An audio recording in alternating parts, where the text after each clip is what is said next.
सभी बच्चों का स्वागत है आज की इस वीडियो में। Class 7 chapter number 1 nutrition in plant अपन कर रहे थे। इसके सेकंड पार्ट के अंतर्गत अपन फोटोसिंथेसिस के प्रोसेस को समझने वाले हैं। फोटोसिंथेसिस क्या होता है ये कल के वीडियो में मैंने बताया था।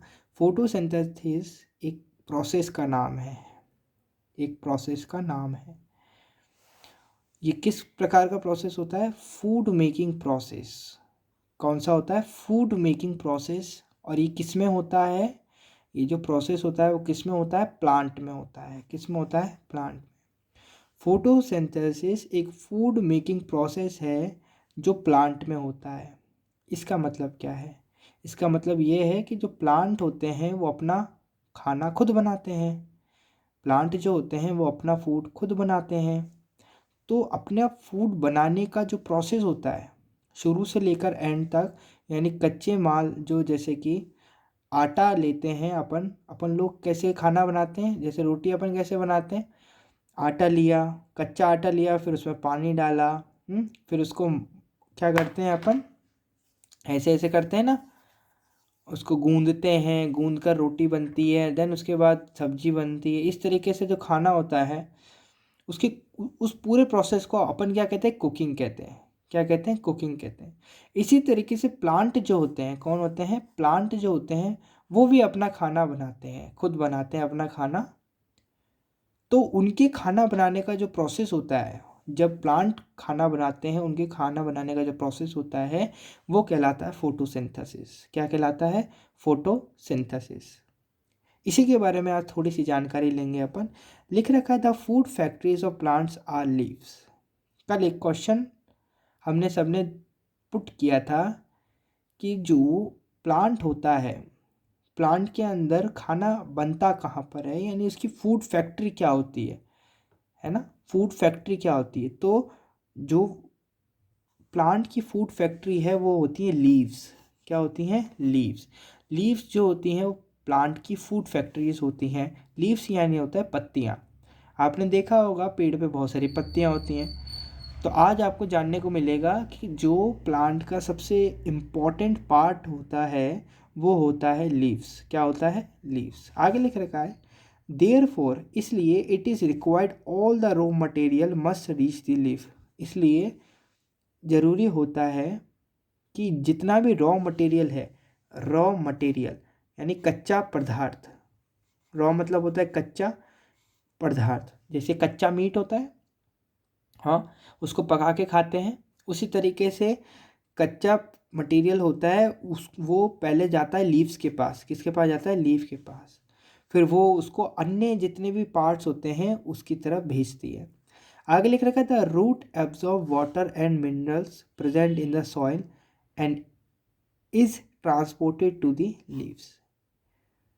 क्या होता है? जो जड़ें होती हैं, पेड़ की जो जड़ें होती हैं वो सॉइल यानी मिट्टी में प्रेजेंट, यानी मिट्टी में उपस्थित जितना भी वाटर और मिनरल्स होते हैं, क्या होते हैं? वाटर और मिनरल्स होते हैं, इन दोनों को क्या करती है? एब्जॉर्ब करती है। क्या करती है? एब्जॉर्ब। एब्जॉर्ब मतलब होता है सोखती है। And is transported to the leaves, और ट्रांसपोर्टेड यानी इसको भेज देती है कहाँ? लीव्स की तरफ। कहाँ भेज देती है? लीव्स की तरफ। रूट जो होती है, पेड़ की जो जड़ें होती हैं वो क्या करती हैं? वाटर और मिनरल जो होता है उसको क्या करती हैं? अब्जॉर्ब करती हैं। क्या करती हैं? अब्जॉर्ब करती हैं। अब्जॉर्ब करने के बाद वो जो रूट्स होती हैं वो सारा का सारा जो रॉ मटेरियल होता है, रॉ मटेरियल यही है, थोड़ा इसको ध्यान से समझेंगे। यहाँ पर रॉ मटेरियल जब मैं कहता हूँ तो ये यही है रॉ मटेरियल। जैसे अपने केस में रॉ मटेरियल क्या होता है? आटा। क्या होता है? अपने केस में रॉ मटेरियल का क्या होता है? आटा। वैसे ही जो प्लांट और ये होते हैं इनके केस में रॉ मटेरियल क्या होता है? वाटर, मिनरल,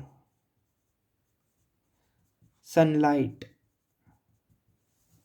कार्बन डाइऑक्साइड है, CO2 जिसे अपन कहते हैं। ये सारे के सारे क्या होते हैं? रॉ मटेरियल होते हैं, जो आपको ऊपर की साइड में दिख पा रहे हैं। क्या होता है, कुछ रॉ मटेरियल हमारे को सॉइल से मिलते हैं, कुछ रॉ मटेरियल हमारे को आसमान यानी आसमान से मिलते हैं, क्लाउड से मिलते हैं, कुछ रॉ मटेरियल हमारे को इंसानों से मिलते हैं, यानी प्लांट जो होते हैं ना, प्लांट को कुछ मटेरियल सॉइल से मिलते हैं, कुछ मटेरियल आसमान से मिलते हैं, कुछ मटेरियल इंसानों से मिलते हैं। तो इस प्रकार से वो इकट्ठा कर कर सारे के सारे जो सॉइल से मिलते हैं, जो रॉ मटेरियल हमारे को सॉइल से मिलते हैं वो मिनरल और वाटर होता है, जो रूट एब्जॉर्ब कर कर कहाँ, लीफ तक पहुँचा देती है। फिर आता है कार्बन डाइऑक्साइड। तो carbon dioxide is taken from air through the tiny pods present on the surface of leaves known as stomata. मतलब इसका मतलब ये है कि कार्बन डाइऑक्साइड हमारे को कहाँ से मिलती है, एयर से मिलती है। कहाँ से मिलती है, एयर से मिलती है। और ये जो कार्बन डाइऑक्साइड है, ये जो लीव्स होती है वो कैसे, कहाँ से आती है, पत्तियाँ जो होती है ना, पत्तियों के नीचे अगर आप उनको उल्टा करके देखें, पत्तियाँ जैसे जैसे ये मान लीजिए मेरा हाथ पत्ती है एक, ये क्या है, एक पत्ती है। तो ये पत्ती आपको दिख रही है, अब इसको आप उल्टा कर दो, क्या कर दो, ये उल्टा कर दो, तो आप देख पाएंगे यहाँ पर बहुत छोटे छोटे से दाने होते हैं। क्या होते हैं, बहुत छोटे छोटे से दाने बने रहते हैं, उन्हें कहते हैं टाइनी पोर्स। क्या कहते हैं, टाइनी पोर्स। और ये टाइनी पोर्स एयर को सक करती है, यानी उसको अपनी तरफ खींचती है और लीव्स तक पहुंचा देती है। अच्छा, आपको पता है ये टाइनी पोर्स यानी छोटे छोटे छेद क्या कहलाते हैं, ये छोटे छोटे छेद कहलाते हैं स्टोमेटा। क्या कहलाते हैं, स्टोमेटा। आगे लिख रखा है these pores are surrounded by guard cells. और ये जो छोटे छोटे छेद होते हैं वो गार्ड सेल से क्या होते हैं, सराउंडेड होते हैं, यानी घिरे हुए होते हैं। आगे बढ़ते हैं, pipe like vessels run throughout the root, the stem, the branches and the leaves to carry water and minerals toward the leaves। यानी क्या होता है, रूट से जो पानी होता है और मिनरल्स होते हैं वो लीव्स तक कैसे पहुंचते हैं। आपने ध्यान दिया होगा कि जो प्लांट होता है या कोई ट्री होता है उसके बीच में तना होता है, तना यानी स्टेम होता है। क्या होता है, स्टेम। जैसे ये ट्री है, जैसे मैं आपको दिखाऊं, आपकी बुक में ही है, पास में की ओर दे रखा है, एक ट्री दे रखा है। क्या दे रखा है, ये ट्री दे रखा है। इस ट्री में आप देखेंगे ये जो एरिया है, ये सारा का सारा एरिया है वो रूट है। क्या है, रूट है। अभी ये रूट में से ये रूट क्या कर रही है, वाटर एंड मिनरल्स को क्या कर रही है, सक कर रही है, यानी चूस रही है, इसको एब्जॉर्ब कर रही है। और एब्जॉर्ब करके ये जो होता है ना, ये बड़ा सा एरिया, ये क्या होता है, ये जो बड़ा सा एरिया आपको दिख रहा है ये कहलाता है स्टेम। क्या कहलाता है, स्टेम कहलाता है। ये कहलाता है STEM, स्टेम कहलाता है। ये स्टेम पूरा का पूरा स्टेम से होकर, ये पाइप जैसा दिख रहा है स्टेम होता है। और ये जो आपको दिख रहा है ये सारी चीज़ें, ये होती है ब्रांचेस, है ना। ये ब्रांचेस ये स्टेम से जुड़ी होती हैं, जो ब्रांचेस होती है स्टेम से जुड़ी होती हैं। जैसे आपको दिख नहीं रहा होगा, मैं पास करके दिखाता हूँ, देखिए अब दिख रहा होगा आपको। तो ये जो स्टेम्स होती हैं, ये जो स्टेम, ये जो पाइप, बड़ा लंबा सा पाइप ऐसा दिख रहा है, स्टेम से ब्रांचेस जुड़ी होती हैं। और ये ब्रांचेस डायरेक्ट लीव से जुड़ी होती है। किससे जुड़ी होती है, लीव से जुड़ी होती हैं। तो क्या होता है, जैसे ही रूट्स जो होती हैं वो एब्जॉर्ब करती हैं वाटर एंड मिनरल को, इसको वाटर और मिनरल को एब्जॉर्ब करती हैं। और एब्जॉर्ब करने के बाद वो कहाँ भेज देती है, स्टेम के पास भेज देती है। और स्टेम कहाँ भेज देते हैं, इस वाटर और मिनरल को लीव्स के पास पहुँच देते हैं। और फिर लीव्स खाना बनाती हैं और पूरा खाना वापिस से कहाँ भेज देती हैं, प्लांट के पूरे पूरे पार्ट्स में भेज देती हैं। समझ में आया। चलिए अब वापिस से अपन अपने टॉपिक पर बढ़ते हैं आगे। अब यहाँ लिख रखा है, यहाँ से पढ़ना था, these vessels from a continuous path और passes for the nutrients to reach the leaf. You will know more about transport of material in plant in chapter 11। यानी कुछ नहीं बता रखा है इसमें, वही बता रखा है जो अभी मैंने आपको समझाया, कि जो वाटर और मिनरल्स होते हैं वो वाटर और मिनरल होते हैं रूट की जगह से कहाँ चले जाते हैं, ऊपर चले जाते हैं, लीव्स के पास चले जाते हैं। किसके थ्रू जाते हैं, स्टेम और ब्रांचेस के थ्रू। कहाँ पर जाते हैं, लीव्स के पास जाते हैं। आगे लिख रखा था, leaves have a green pigment called chlorophyll which helps them to capture the sunlight energy.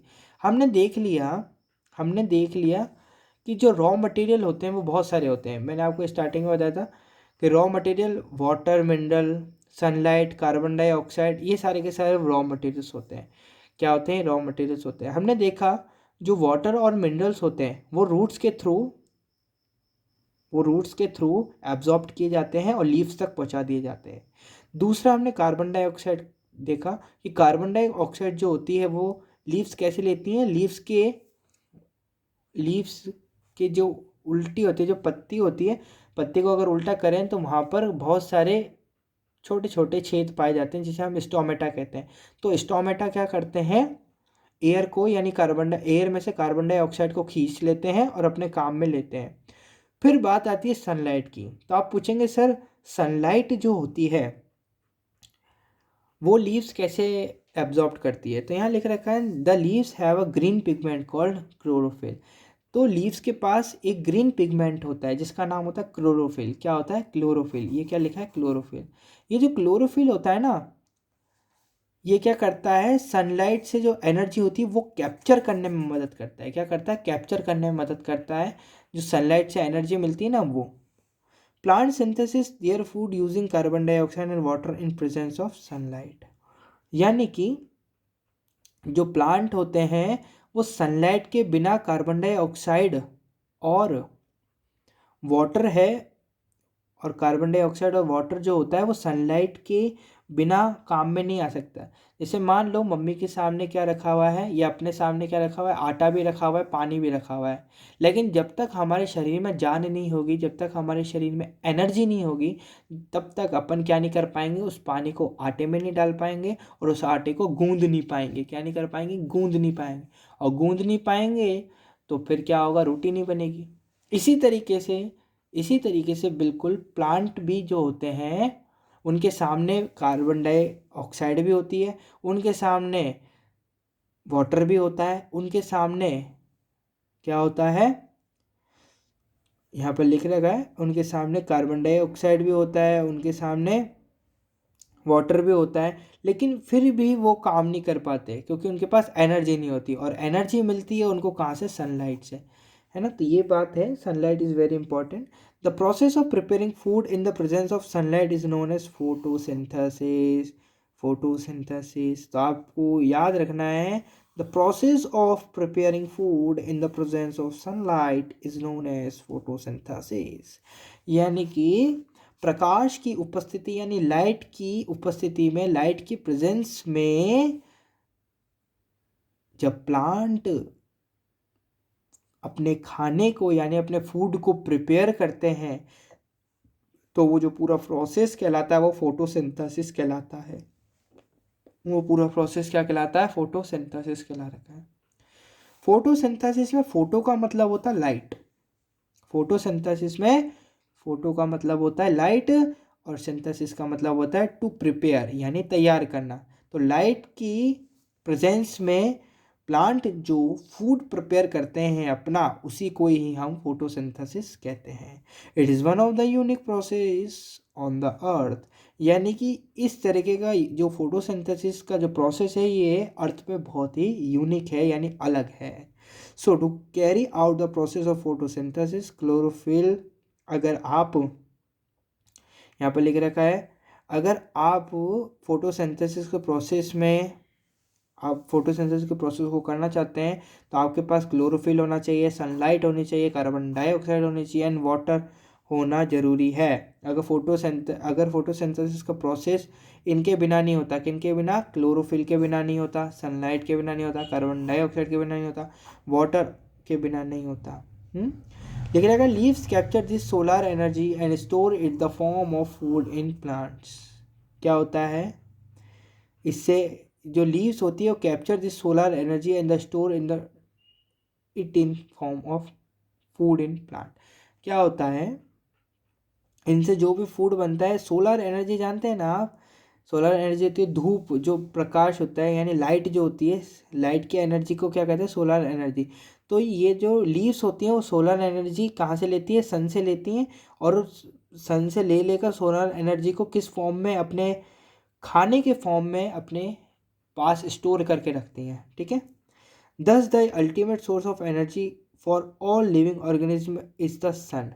तो हम यहाँ पर देख सकते हैं कि कुछ भी हो, अल्टीमेटली, अल्टीमेट मतलब क्या होता है, पूरे तौर पर हम ये समझ सकते हैं कि जितने भी लिविंग ऑर्गेनिज्म हैं इस अर्थ पर, जितने भी लिविंग ऑर्गेनिज्म हैं अर्थ पर, वो सब के सब किस पर डिपेंडेड हैं, सन पर।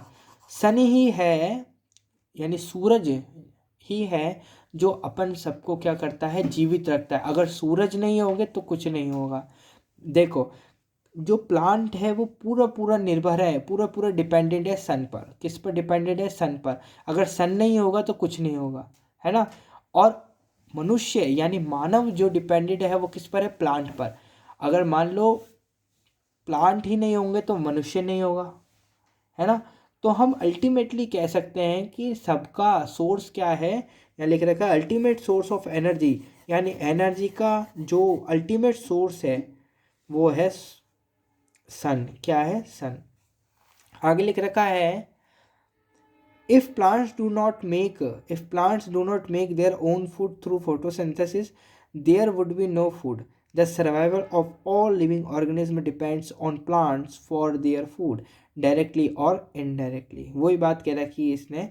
आगे देखेंगे, during photosynthesis oxygen is produced which is vital for the survival of all living organisms। क्या होता है, फोटोसिंथेसिस के, जब वो फोटोसिंथेसिस का जो प्रोसेस चल रहा होता है तो उसके अंदर क्या होता है, कार्बन डाइऑक्साइड प्लांट ले लेते हैं।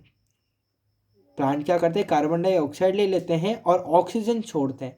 क्या छोड़ते हैं, ऑक्सीजन छोड़ते हैं। और ऑक्सीजन जो छोड़ते हैं, जब वो ऑक्सीजन छोड़ते हैं, ऑक्सीजन को बनाते हैं, तो वो ऑक्सीजन जो मनुष्य होता है, जो ह्यूमन बींग होता है, उसके लिए वेरी इंपॉर्टेंट होती है।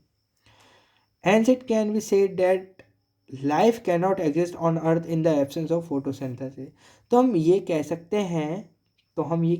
हैं, कि फोटोसिंथेसिस के बिना, अगर फोटोसिंथेसिस नहीं होगी तो अर्थ पे जो लाइफ है, क्या है, लाइफ है, उसका नामो निशान नहीं होगा, उसका नामो निशान नहीं होगा।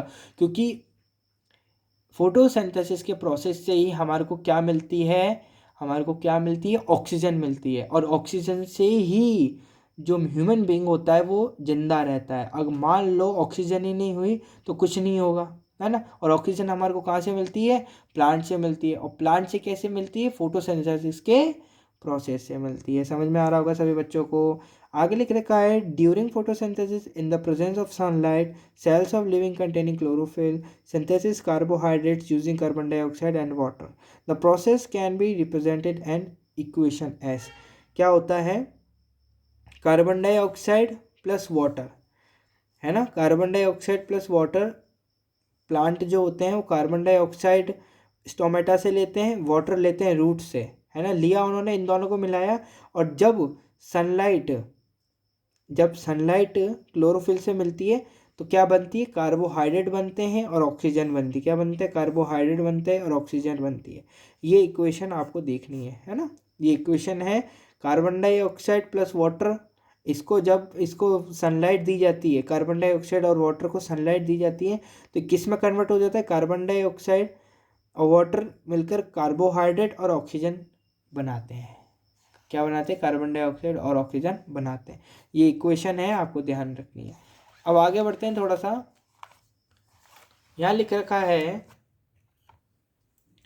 During the process oxygen is released. The occurrence of photosynthesis indicated by the presence of starch in leaves. Starch is also a carbohydrate. Starch जो होता है वो कार्बोहाइड्रेट होता है।